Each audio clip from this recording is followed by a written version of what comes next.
50%. And now a special weather statement.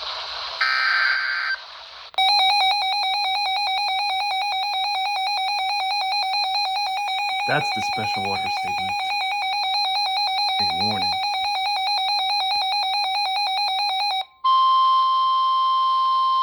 The National Weather Service in Greenville-Spartanburg has issued a severe thunderstorm warning for northeastern Avery County in the Piedmont of North Carolina until 4:45 p.m. Eastern Daylight Time.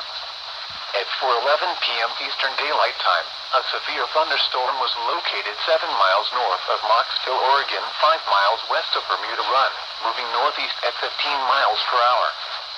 Hazard, 60 miles per hour wind gusts and quarter-size hail. Source, radar indicated. Impact, minor hail damage to vehicles is expected.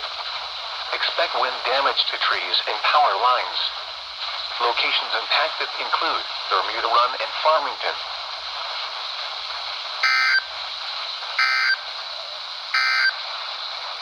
The National Weather Service in Greenville-Spartanburg has